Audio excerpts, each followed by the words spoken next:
मोहसिन नकवी चाहते तो वजीर आजम भी बन सकते थे। ये तो इनकी मेहरबानी है कि वो वजीर दाखिला बन गए और इसी पर इक्तफा किया हुआ है। ये कहना था साबिक वजीर दाखिला राना सनाउल्लाह का। निजी टीवी के एक न्यूज प्रोग्राम में गुफ्तगू करते हुए मुस्लिम लीग नून पंजाब के सदर राना सनाउल्लाह ने बताया कि हुकूमत वफाकी वजीर खजाना मोहम्मद औरंगजेब और वजीर दाखिला मोहसिन रजा नकवी को अहम ओहदों से दूर रख रही है। वजीर खजाना को मुश्तरका मफादात काउंसिल से दूर रखा गया है और वजीर दाखिला मोहसिन नकवी को ECL कमेटी से दूर रखा गया है, जिससे मंजूरी के बाद किसी का नाम ECL में जाएगा या निकलेगा, इसकी क्या वजह है। हुकूमत वफाकी वजीर खजाना मोहम्मद औरंगजेब और वजीर दाखिला मोहसिन रजा नकवी को अहम ओहदों से दूर नहीं रख रही।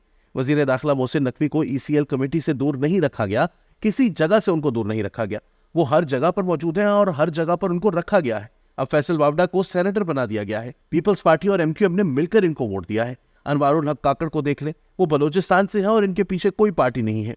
तो कुछ लोग बड़े जरूरी होते हैं निजाम को आगे चलाने के लिए। एंकर सैयद अली हैदर ने सवाल किया कि समझ नहीं आया कि मोहसिन नकवी कब से नून लीग के लिए जरूरी हो गए थे, इसके पीछे क्या राज है। इस पर राना सनाउल्लाह ने कहा कि आपको नहीं मालूम, ये तो सारी दुनिया को मालूम है। अगर बता दिया जाए तो फिर राज क्या रह जाएगा।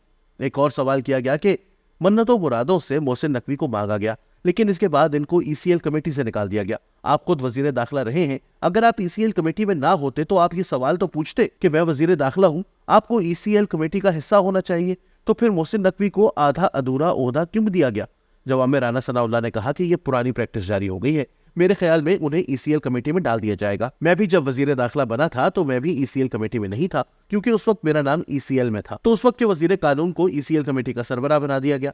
बाद अज़ा मेरा नाम ECL से निकाला गया तो मुझे भी ये बात मुनासिब नहीं लगी कि मैं ऐसी कमेटी की सरबराही करूं और मामलात जैसे चल रहे थे वैसे चलने दिए। दूसरी सूरत में मोहसिन नकवी को कमेटी से दूर रखने की कोई वजह नहीं है। अगर वो चाहेंगे तो इस कमेटी में आ जाएंगे और इस कमेटी की सरबराही भी इनको मिल जाएगी। साबिक वजीर दाखिला ने कहा कि इससे बढ़कर भी मोहसिन नकवी चाहें तो उनको जो चाहेंगे मिल जाएगा। इन लोगों को छोटा ना समझें, इनको तैश ना दिलाएं। हमारे इनके साथ बहुत बरादराना ताल्लुकात हैं, इनको इस कमेटी से महरूम नहीं किया जाएगा, इनका ख्याल रखा जाएगा। इनके साथ मिलकर हम काम करना चाहते हैं। एंकर ने सवाल किया, आपको मोहसिन नकवी से इतना प्यार क्यों है। आप कह रहे हैं कि इनको इससे भी बड़ा ओहदा मिल जाएगा। वजीर दाखिला से बड़ा ओहदा वजीर आजम ही होता है। इस सवाल के जवाब में राना सनाउल्लाह ने कहा कि इनकी मेहरबानी है कि वो वजीर आजम नहीं बनना चाहते और उन्होंने वजीर दाखिला पर ही इक्तफा किया हुआ है।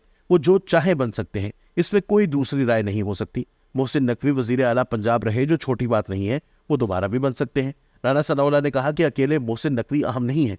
फैसल वावडा का कराची से सेनेटर बनना कोई छोटी बात है। पीपल्स पार्टी और MQM का एक ही शख्स को वोट देना भी छोटी बात नहीं है। आप सिर्फ मोहसिन नकवी को रगड़ा ना लगाए, और लोग भी हैं। ये मुआजिज़ात हमेशा होते रहते हैं।